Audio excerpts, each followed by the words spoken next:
Hi there, we're back. Found this bit of mahogany under the bench.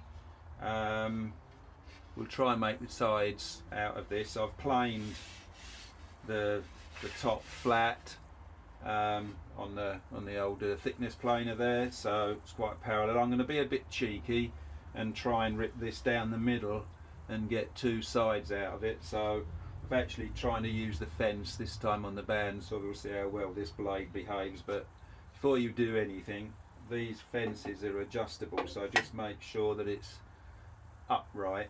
You don't want to end up cutting an angle across there. So let's see how we get on with this.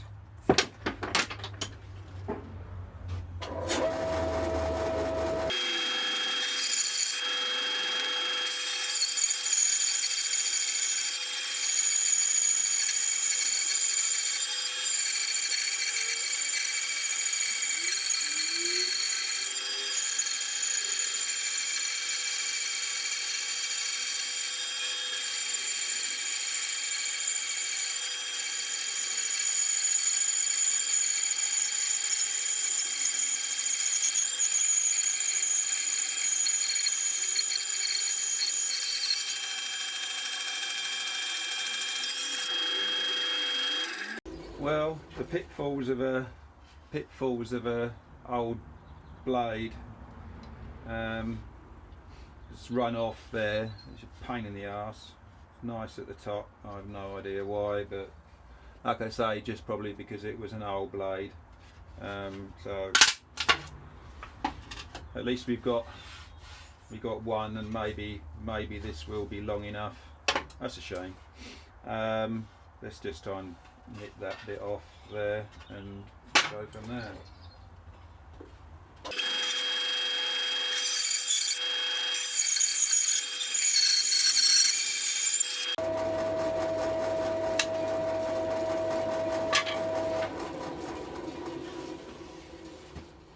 So there we go. Let's just have a butcher's hook and see if this is long enough to do anything.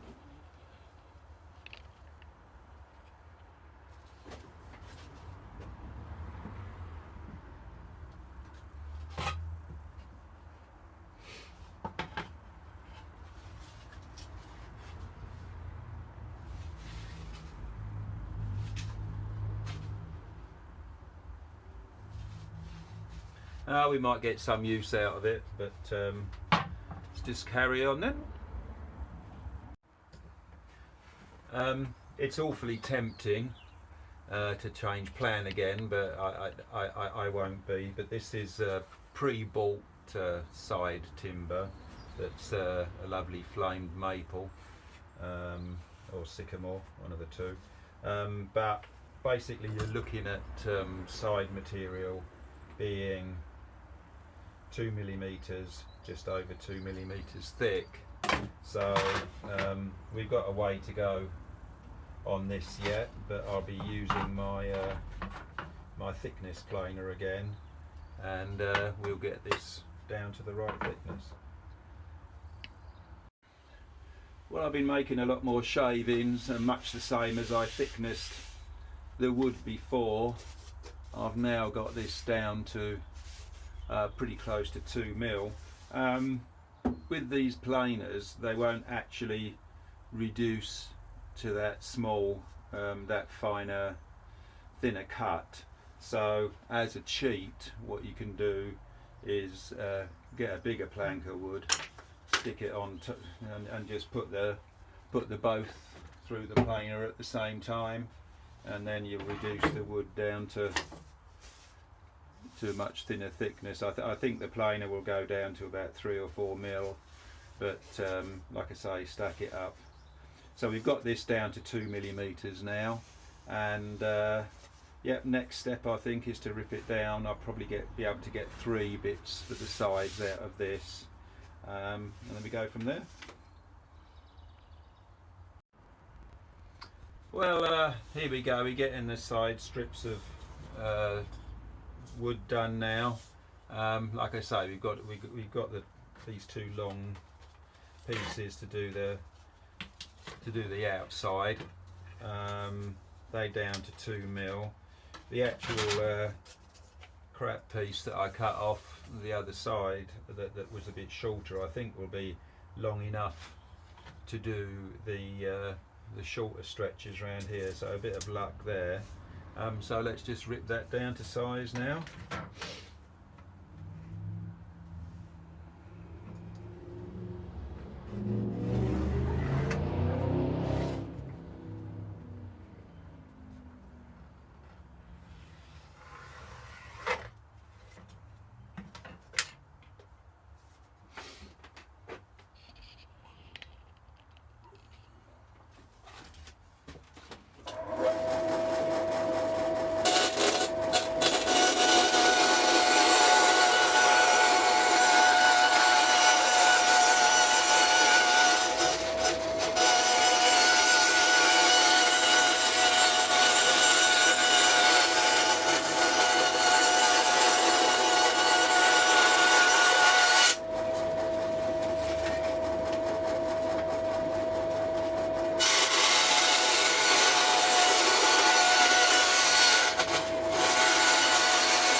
I must confess, I don't know how well this will bend. It's got quite a wild grain on it, which is really attractive. Hopefully it will bend okay, but if it snaps, like I say, I must confess I've never used mahogany before to make bent guitar sides. I've always used maple, but if all else fails, if this breaks, we'll go back to maple, and I'll have to stain it, but I really hope it comes out well, because it has got a really beautiful grain to it, and the original was built out of mahogany, but like I said in the first video, the actual instrument, you know, Orville Gibson,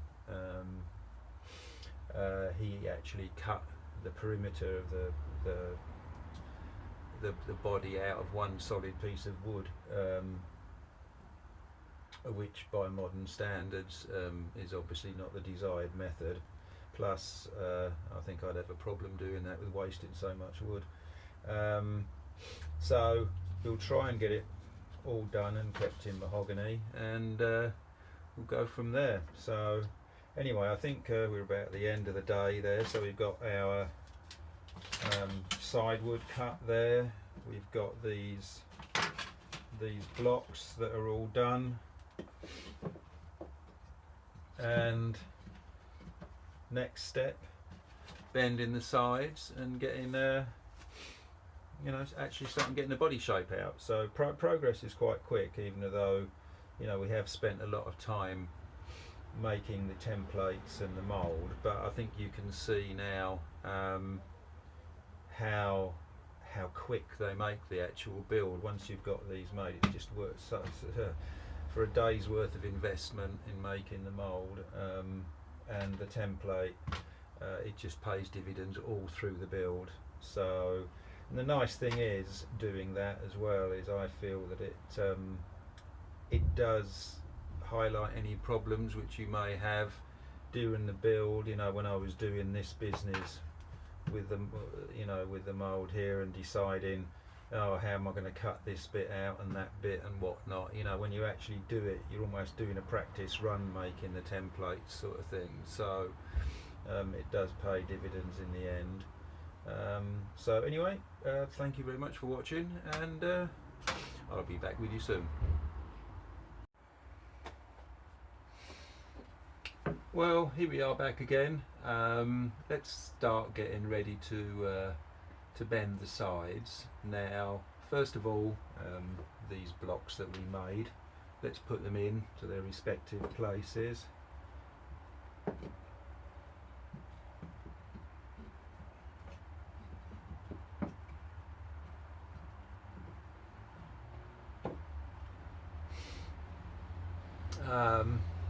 So what we need to do now is revisiting this like areas like this round here where I said that we would have you know, problems cutting the mould to the correct shape. So I'm going to actually make filler pieces to go in there now, so I can bend the area on this side. Because if we imagine that this was just an outline, the side there. Now the problem the problem we're going to have is actually filling in like these areas here, and you know, if I try and bend the side along there, it's not going to go nicely unless it's got something to actually bend to the right curve. It's much more severe up here. Let me just take the camera and show you. So we can see here we've got a giant gap. We want to bend the side to this line here. So what I'm going to do, is make a filler piece to go in here, that shape to the correct curve, and then once I've made that filler piece, I'll glue it to this block temporarily, and then the mould will be the right shape to accept that side. So let's get on doing that, and we'll go from there.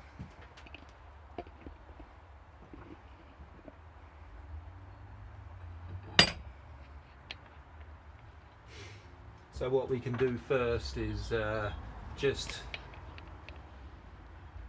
let's get a scrap of wood that I used to cut these blocks from, and I can put that in there, and then we'll put the mould over, put the template over it. This is where the template comes in a good plan, and then we can draw that on there. These are just the scrap bits of wood that are left from cutting out these corner pieces. So now I want to cut out this bit here. You can do that quite quickly with our friendly bandsaw over there. One thing I'm going to do, I can't claim to be 100% accurate, so what I'm actually going to do is number one, number two.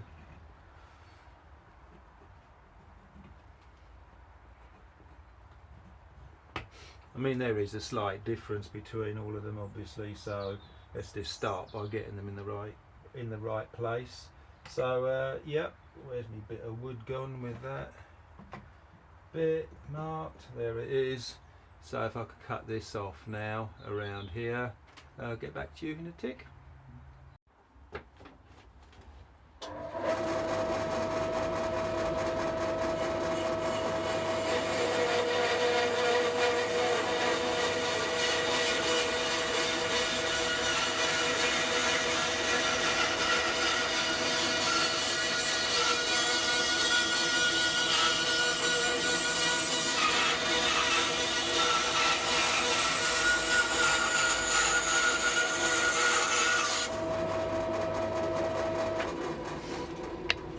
Turn you around. Put that up higher now so I can actually, like, without craning my neck. So now this bit we've just snipped out on the bandsaw can actually go there now, ready for the. I don't actually think we need to sand it off, but I don't know, force of habit. Let me just whiz over to my bobbin sander and give that a bit of a smooth.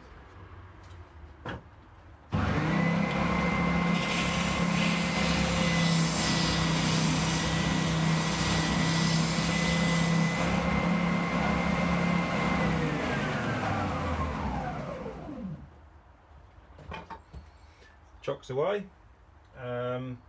Now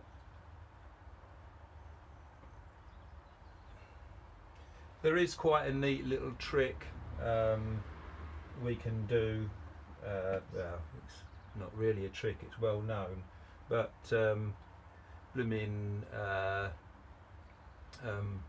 double-sided tape is nightmare. So I'll show you what I do, which 101 other luthiers do. That's a really good trick.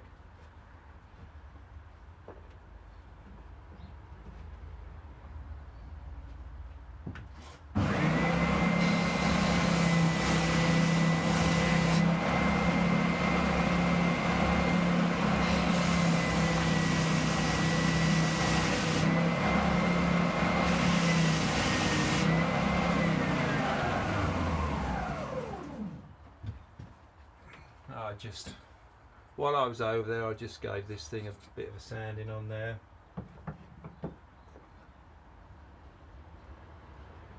Right, this trick is commonly known as the masking tape and super glue trick. Hopefully it'll work.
Almost as annoying as double-sided tape.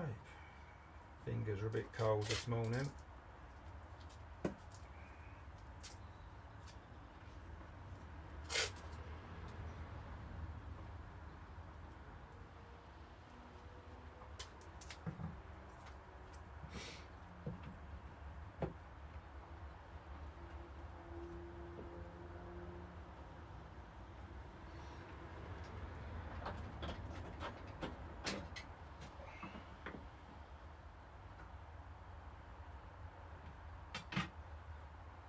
So just coat the two bits with masking tape.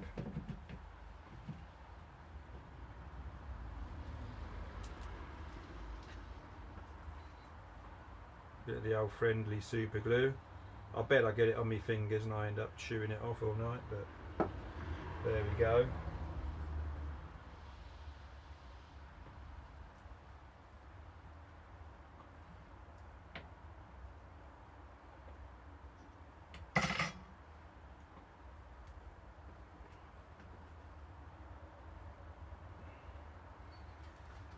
So that's a nice quick trick for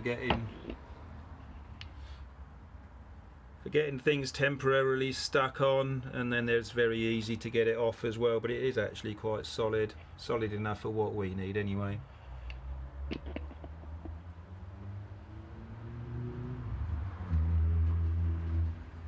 Okay, well I'll switch you off for a little while and get another 4 of these spacers done, one for that side, tiny one for here. Don't know if we'll need that, but may as well put it there anyway, and one for this side here.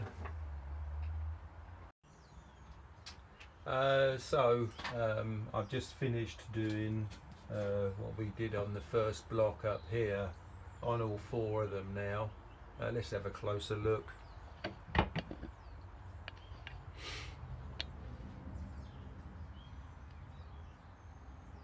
So basically now I've glued these blocks on with the old super glue and what's it business and masking tape. So this now forms part of the mould. So the outside side will come from about here and then follow the curve and onto the mould and down. Here's the sides we trimmed up in the last video. So the slightly, well, let's go through all the blocks anyway. So we've got the one this side and then down Down here we've got a little bit just put in there. I don't really know whether I'd need that, but it may do. And equally one the other side just there. So we're all really prepared now to start work on the sides. I think the slight problem we're going to get with this is, unlike a guitar where you're bending just the outside, you've got basically the sides meet under the neck kind of thing. So you've got potential overlap and spare there, and where you come to the tail block, that's the other end. So the sides don't have to be cut to size before they're bent. You can bend them with overlaps, clamp them in the mould, leave them dry, and then do the overlaps as part of the building process. The problem we've got here is, let me just set up again. The problem we've got here is that we've got a fixed end up here, and rather a fixed end down here. I've got nowhere where I've really got any spare. So, you know, we've got the sides, and more or less when I bend it and I try and put it in the mould, it's going to be basically stuck between a certain length. So I think what I'm going to have to do is, on these blocks here, the side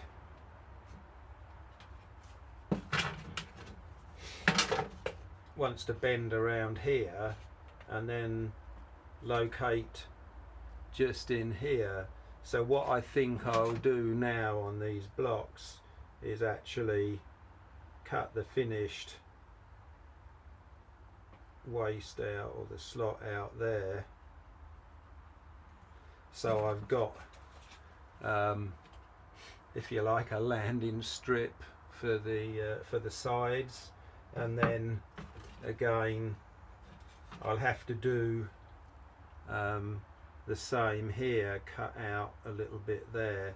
I honestly think this could actually be quite a difficult thing to do, because normally when you bend sides, you have to do it get it in the mould fairly quickly before the wood starts drying. So I think it's just going to be one of those processes that's going to be a bit of a fiddle, just because of the feature of the instrument not being not allowing me some spare on the sides to overlap. But yeah, we'll try and get it done. So what I'll do now is I'll cut out all these bits quite accurately, and then we'll get back to it. So let's start off with this one.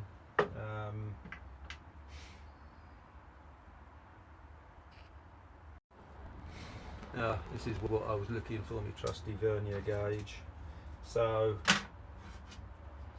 the longer strips go around the outside, so let's pick on this bugger here. We'll measure the width of it.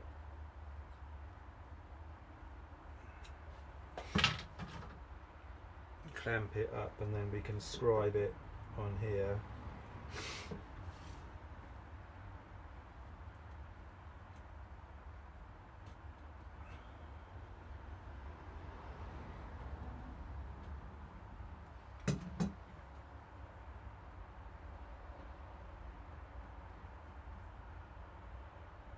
Yeah, my guess mark was pretty good.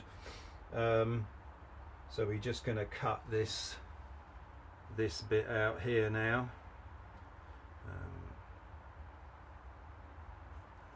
Something like that. Get rid of that, and that will be a landing strip for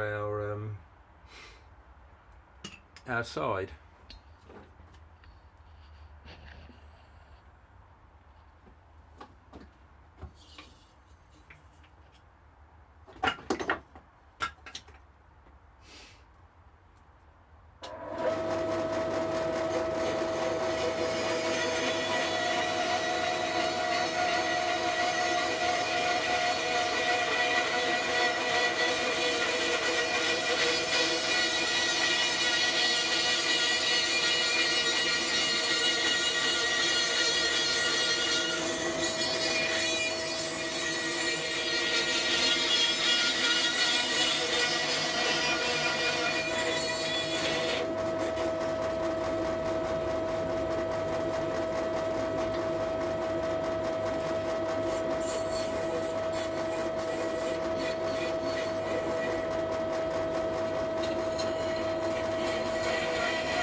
Okay, then let's give that a little test.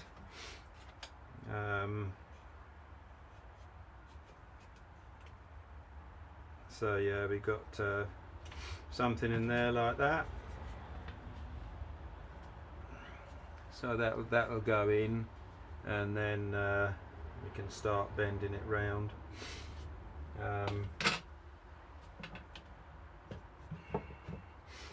Now let's do the other end on this one here.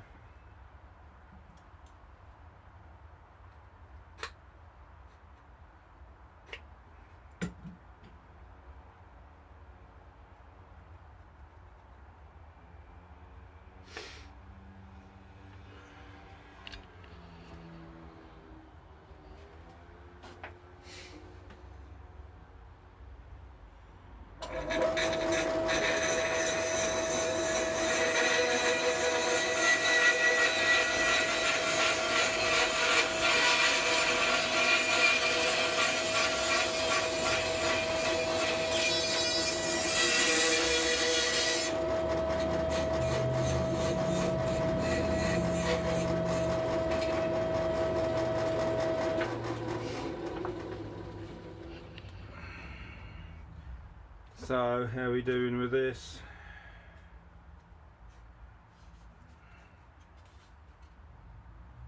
I think we're okay with that. So we can put that back in. So now we've got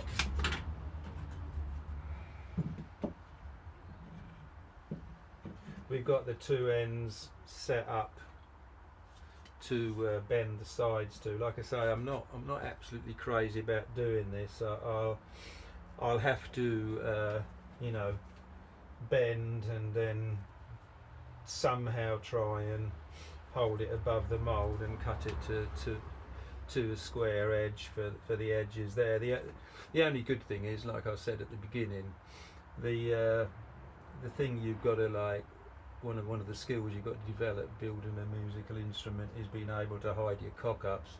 So you know, at least these joints will be very, very hidden. You won't see them. If I need a little bit of packing in there or filler, you won't notice it. Plus the fact there's a top going over it as well, so any I won't call them bodge ups, but any little inaccuracies can be hidden, kind of thing. And if you look at the original picture of Orville's job of this, the two examples that are in existence are very different, and you can actually see that you know, they're hand built rather than machine built, sort of thing. So I'm not too ashamed of my shortcomings so far. So yeah, let's get set up to start bending. I'll cut the other side grooves in, slots in here now, and I'll get back to you when we got the old steam bending going. Lovely job. One thing before we start steam bending that I forgot: we've got our sides here, which are roughly cut to width, but you can see they're quite a bit wider. Now it's easier to get these down to basically to a gnat's thickness of what you want before you bend them, because they're going to be much more difficult to get down to size when they bent and in the form of the guitar, of the mandolin. So the way I do this, rather than plane them, because they're so thin and wobbly, that I use a scalpel and a straight edge and cut it like paper, sort of thing. So you know, I've measured the sides so they're about a millimetre thicker. I mean, this will get them nice and flat if we can get through it. It works with maple, but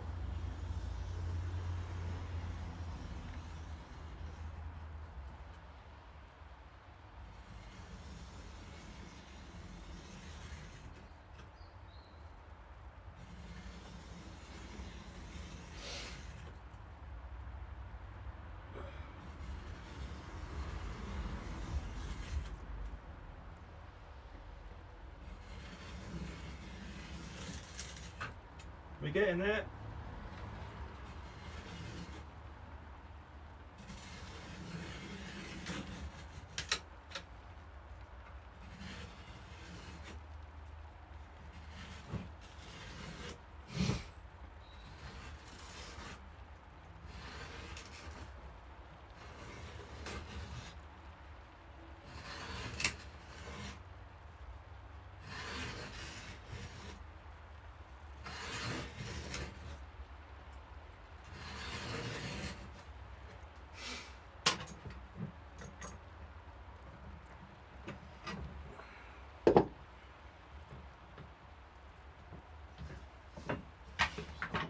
So we've now got one down to the correct width, just about 1/2 millimetre spare material there, sort of thing, which will allow us a tiny little bit of play there. But I find it so much easier to do this before you've bent anything. So I'll get on and do the other 3 bits, and we get on to some steam bending.